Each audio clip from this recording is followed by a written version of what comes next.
వర్మ గారు, మీరు సంవత్సరానికి ముందు జరిగింది ఇప్పుడు ఎందుకు మళ్ళీ తీస్తున్నారు అంటున్నారు. సంవత్సరానికి ముందు మీరు చేసినటువంటి పోస్టులు, మీ అకౌంట్ నుంచి వచ్చినటువంటి పోస్టులు, తర్వాత వచ్చినటువంటి సినిమాలకు సంబంధించి అప్పుడు పవన్ కళ్యాణ్ ఉద్దేశించి మీరు చేసినటువంటి కొన్ని వ్యాఖ్యలు, అప్పుడు జనసేన వాళ్ళు రియాక్ట్ అయ్యారు. కొంతమంది పోలీస్ స్టేషన్ దగ్గర కూడా కంప్లైంట్ ఇచ్చారు. బట్ ఏమనంటే అప్పుడున్నటువంటి గవర్నమెంట్ ఆ కంప్లైంట్లు తీసుకోలేదు. బట్ ఇప్పుడు ఎందుకు ఈ కంప్లైంట్లు తీసుకున్నారు? అది నాకు ఎలా తెలుస్తుంది? మీరు స్పెసిఫిక్ గా చెప్పకపోతే. అది ఫస్ట్ ఆఫ్ ఆల్ గవర్నమెంట్ మీడియాలో అన్నిట్లోనే వచ్చింది, మీ వ్యాఖ్యలు అన్నీ వచ్చాయి. ఎక్కడ కాదు వచ్చింది, డిబేటబుల్ డిబేట్స్ కూడా జరిగాయి సార్. మీరు చేసిన ప్రతి ఒక్క ట్వీట్ గురించి ప్రతి ఒక్క ఛానల్ డిబేట్ కూడా జరిగాయి. పొలిటికల్ దాంట్లో అందరూ డిబేట్ చేస్తారు. జ్యుడిషియరీలో స్పెసిఫిక్ కేసు చెప్పాలి. ఇప్పుడు ఇక్కడ స్పెసిఫిక్ కేసు కాబట్టి మాట్లాడుతున్నాం. ఎగ్జాక్ట్ గా నేను అదే చెప్తున్నా. మీరు పెట్టినటువంటి 3 గాడిదలకి ఆ ఫోటోలు పెట్టారు కదా, 3 ఫోటోలు, అదేను వ్యూహం సినిమాలో పవన్ కళ్యాణ్ పోలినటువంటి వ్యక్తి పెట్టి అక్కడ ఉన్నటువంటి సందేశాలు కానీ వ్యాఖ్యలు కానీ వాటి మీద జనసేన వాళ్ళు మీ డెన్ దగ్గరకు వచ్చారు, మీ పైన ఆరోపణలు చేశారు. ఆరోపణలు కాదు, అరిశారు. తర్వాత మీరు కూడా ప్రెస్ మీట్లు పెట్టారు. వాళ్ళు కేసులు పెట్టినా కూడా కేసులు తీసుకునేది అప్పుడు ప్రభుత్వం. నేను అదే అంటున్నా, ఆ కేసు ఎక్కడ పెట్టారు నాకు ఎట్లా తెలుసు? ఆంధ్రాలో విజయవాడలో పెట్టారు. వచ్చి అరిసింది డెన్ దగ్గర. ఎక్కడ పెట్టారు కేసు చెప్పండి, ఏ స్టేషన్ లో చెప్పి పెట్టారు? పంజాగుట్లో కూడా కేసులు పెట్టారు, బట్ తీసుకోలేదు అప్పుడు. నేను అదే అడుగుతున్నా, పంజాగుట్లో ఎలా పెడతాయి అంటే ఎలాగంటే నా జ్యూరిస్డిక్షన్ అనా? అభిమానులు మనోభావాలు దెబ్బతిన్న తర్వాత అది ఓకే. నేనేమంటున్నానంటే పోలీసు కేసు తీసుకోకపోతే నేను ఎట్లా ఆన్సర్ చేస్తాను దానికి? Police department is different. నాకు సంబంధం లేదు. I'm film maker. Sir, Madhu from మహాని సార్. ఇక్కడ ఉన్నాను. ఈ మధ్య ఏపీలో అరెస్ట్ అవుతున్న కేసుల్లో చాలా మంది జైలుకి వెళ్తున్నారు కదా. వాళ్ళు ఏమంటున్నారు అంటే మాకు గుర్తు లేదు, మర్చిపోయాము, ఇలా చెప్తున్నారు. సో ఇప్పుడు మీరు ఆ 2 వాడకుండా ఆన్సర్ చెప్తారని చూస్తున్నారు సార్. అరే నేను అదే అండి, first of all A case, ఆ కేసు డీటెయిల్స్ చెప్తేనే కదా. మద్దిపాడు పోలీస్ స్టేషన్ ఒకటి. మద్దిపాడు కాదు, ఇందాక మీరు చెప్పారు కదా ఇలా చెప్తున్నారు. అది ఆ క్వశ్చన్ నాది కాదు సార్, ఇది వేరు. నేను టోటల్గా నేను అనే కేసు వేరు, నా క్వశ్చన్ వేరు.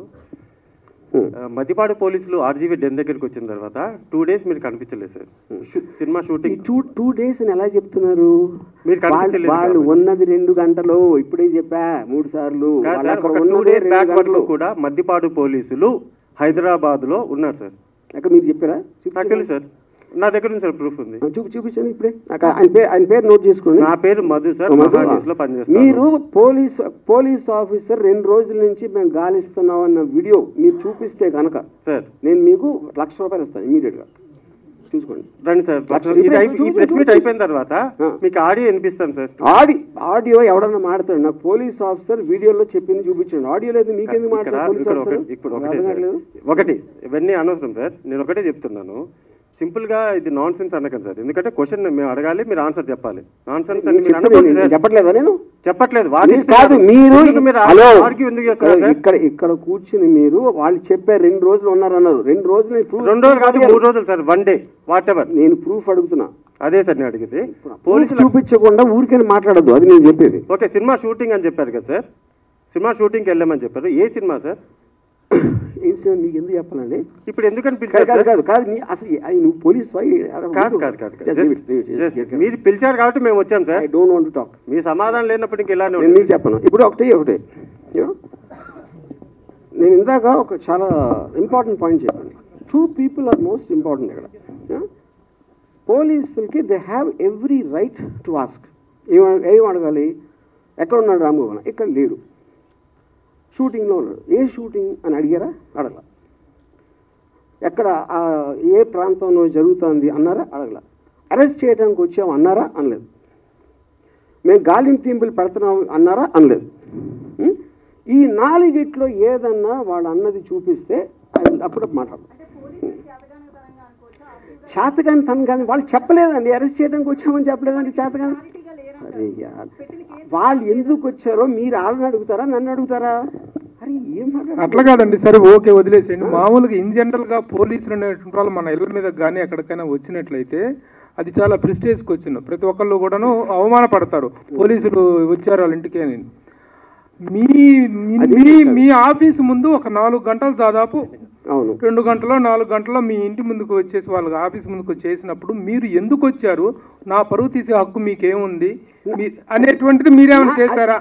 మీరేమైనా దానికి నేను చెప్తున్నా అది కమ్యూనికేషన్ జరిగిందని చెప్పాను కదా.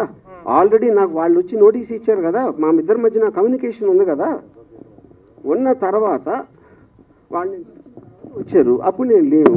తర్వాత వాళ్ళు వెళ్ళిపోయారు. వెళ్ళిపోయిన తర్వాత ఇంతవరకు వాళ్ళు నాకు కమ్యూనికేట్ చేయలేదు నాతో ఇంతవరకు. అర్జున్ గారు, వైసీపీకి సపోర్ట్ చేసిన సినీ పెద్దలు అంటే పోసాని కానీ ఆలీ గారు కానీ ఇక్కడి నుంచి మాకు రాజకీయాలతో సంబంధం లేదు, మేము రాజకీయాల నుంచి వైదొలుగుతున్నామని వాళ్ళు ముందే అనౌన్స్ చేశారు. మీరు ఎందుకు చేయలేకపోయారు? నేను ఎందుకు చేయాలి? అదేంటి నేను నా ఇష్టం వచ్చింది చేస్తానండి.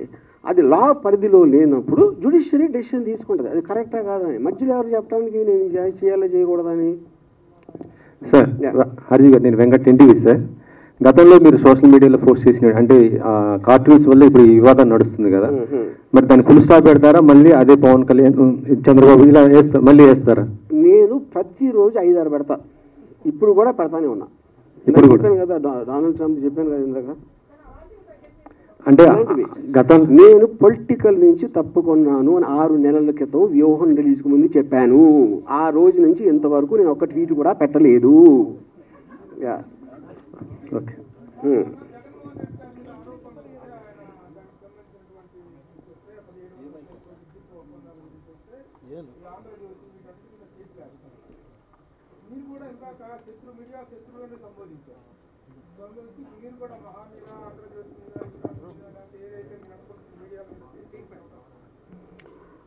అది case I want to do.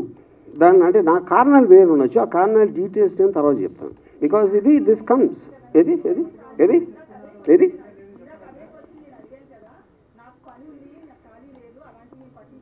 అవును. ఇప్పుడు నాకు అసలు పని లేదు, టైం లేదు నాకు. అదే వేరే నేను వచ్చింది కేసు వేయటానుగా, నాకు ఏం అవసరం అది రావటానికి ఛాన్స్ లేదండి. ఎందుకంటే సోషల్ మీడియా అనేది విపరీతంగా విస్తరించిపోయింది.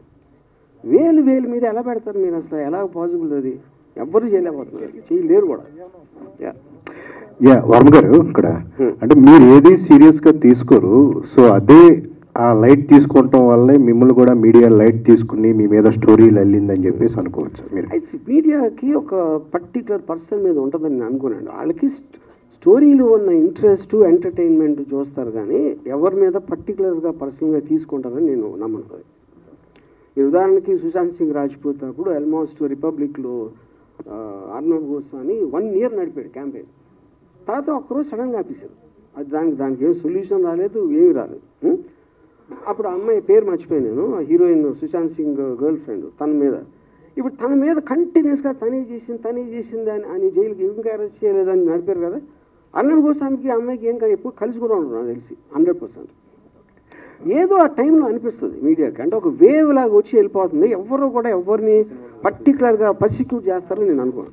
ఒకటి, సోషల్ మీడియాని ఎవరు కంట్రోల్ చేయలేరు అన్నారు, బట్ వ్యక్తిగత క్రమశిక్షణ ఎవరికి వాళ్ళు మెయింటైన్ చేస్తే ఏ గోళ ఉండదు కదా.